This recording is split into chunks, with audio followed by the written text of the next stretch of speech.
A passagem de hoje é Salmo 35, versículos 1 a 16. Vamos ler juntos. Pleiteia, Senhor, com aqueles que pleiteiam comigo. Peleja contra os que pelejam contra mim. Pega do escudo e da rodela, e levanta-te em minha ajuda.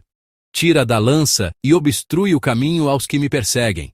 Dize a minha alma: eu sou a tua salvação. Sejam confundidos e envergonhados os que buscam a minha vida. Voltem atrás e envergonhem-se os que contra mim intentam o mal. Sejam como pragana perante o vento.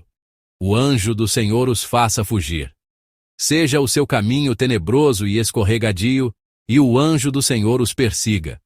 Porque sem causa encobriram de mim a rede na cova, que sem razão cavaram para a minha alma. Sobrevenha-lhes destruição sem o saberem, e prenda-os a rede que ocultaram. Caiam eles nessa mesma destruição, e a minha alma se alegrará no Senhor. Alegrar-se-á na sua salvação. Todos os meus ossos dirão: Senhor, quem é como tu? Pois livras o pobre daquele que é mais forte do que ele. Sim, o pobre e o necessitado, daquele que os rouba. Falsas testemunhas se levantaram. Depuseram contra mim coisas que eu não sabia. Tornaram-me o mal pelo bem, roubando a minha alma. Mas, quanto a mim, quando estavam enfermos, a minha veste era pano de saco. Humilhava a minha alma com o jejum, e a minha oração voltava para o meu seio. Portava-me com ele como se fora meu irmão ou amigo. Andava lamentando e muito encurvado, como quem chora por sua mãe. Mas eles com a minha adversidade se alegravam e se congregavam. Os abjetos se congregavam contra mim, e eu não o sabia. Rasgavam-me e não cessavam. Como hipócritas, zombadores nas festas, rangiam os dentes contra mim. Amém. A mensagem de hoje que veremos juntos tem como título: Senhor, quem é como tu? Quando olhamos para os pedidos que Davi faz a Deus a partir do versículo 1, vemos que ele começa com palavras que se aproximam de uma maldição. Pleiteia, Senhor, com aqueles que pleiteiam comigo. Peleja contra os que pelejam contra mim. Dizendo isso, ele fala contra seus adversários, com quem não está em bons termos.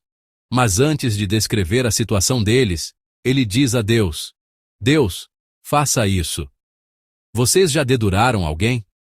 Gostaria que pensassem se já foram correndo contar para alguém sobre uma pessoa de quem não gostam. Geralmente, quando vamos contar algo, primeiro dizemos: fulano fez isso e aquilo. E depois, a história que se segue é: então castigue-o por ter feito isso e aquilo. Mas quando é que falamos primeiro: faça isso com fulano? Como vemos no Salmo 35 de hoje. É quando nos sentimos verdadeiramente injustiçados, ou quando brigamos com alguém e nossos sentimentos foram profundamente feridos. Quando vamos direto ao ponto e dizemos: não sei por que aquela pessoa é assim, e então começamos a desabafar com raiva, parece que os sentimentos foram bastante feridos. O conteúdo do salmo de hoje é assim. No versículo 2 ele diz: pega do escudo e da rodela, e levanta-te em minha ajuda. E no versículo 3, tira da lança e obstrui o caminho aos que me perseguem. Dize a minha alma: eu sou a tua salvação. E no versículo 4, sejam confundidos e envergonhados os que buscam a minha vida. Voltem atrás e envergonhem-se os que contra mim intentam o mal. Ele está dizendo: Deus, por favor, castigue essa pessoa que está me dificultando a vida, e detalha uma a uma as formas como ela deve ser castigada. E depois disso, vem a razão pela qual Deus deveria castigar essa pessoa. Ele está dizendo: Deus, veja como eu os tratei, e agora é assim que eles me tratam. No versículo 12, tornaram-me o mal pelo bem, roubando a minha alma. E também no versículo 13, mas quanto a mim, quando estavam enfermos, a minha veste era pano de saco, humilhava a minha alma com o jejum, e a minha oração voltava para o meu seio.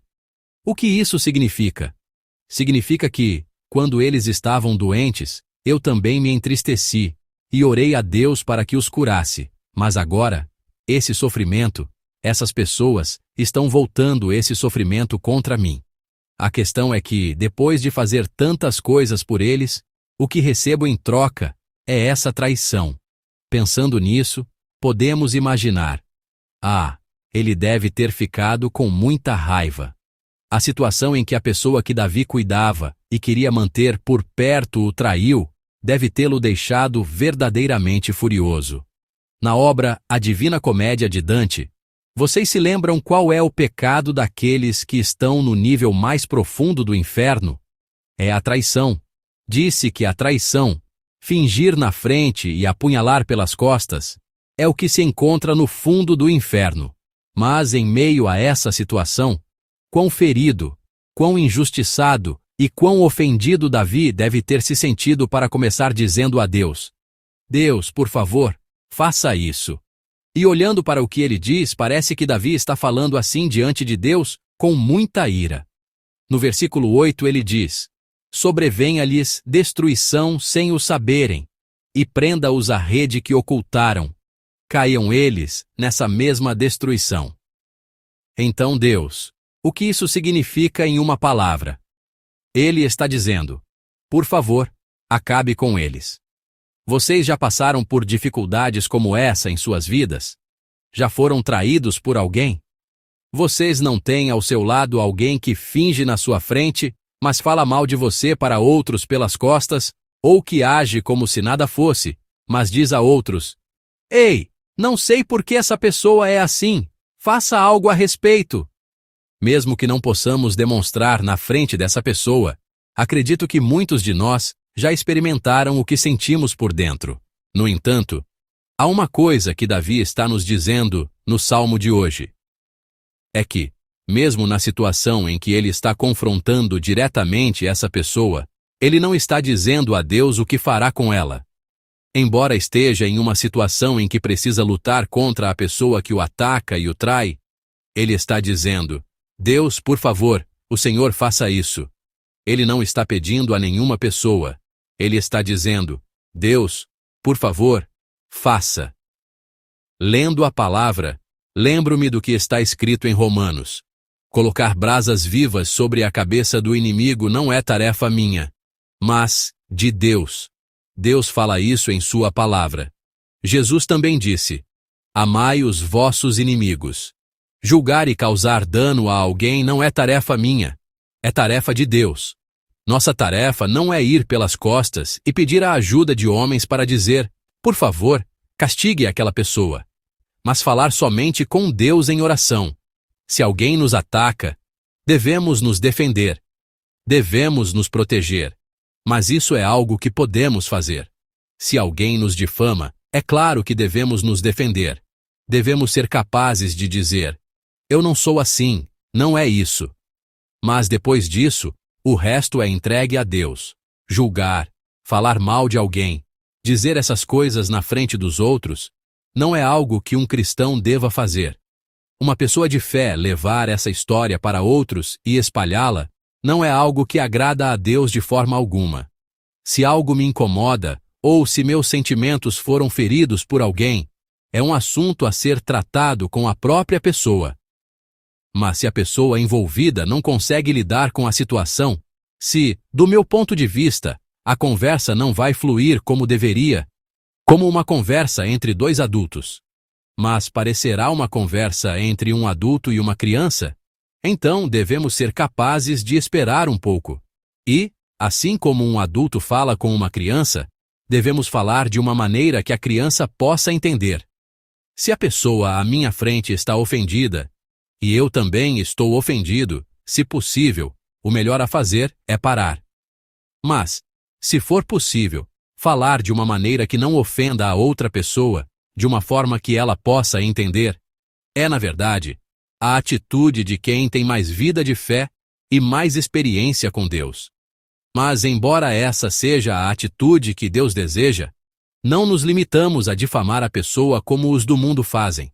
Espalhar calúnias sobre ela para todos os lados é algo que Deus absolutamente não aprova. Pelo contrário, Deus diz: você tem algo para fofocar? Seu coração está ferido? venha e fale comigo. O único a quem podemos confessar tudo honestamente é Deus. Às vezes, quando falamos de outras pessoas, sentimos um alívio. Na Bíblia, em Provérbios, há uma passagem que fala em ser como água fria em dia de colheita.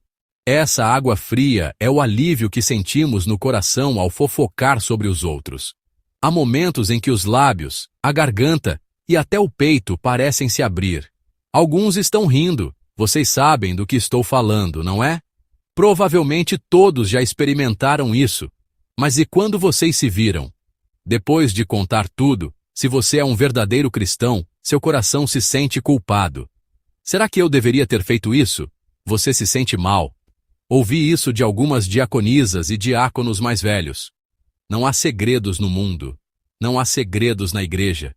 Eu juro que só contei para essa pessoa, mas não sei como aquela outra ficou sabendo.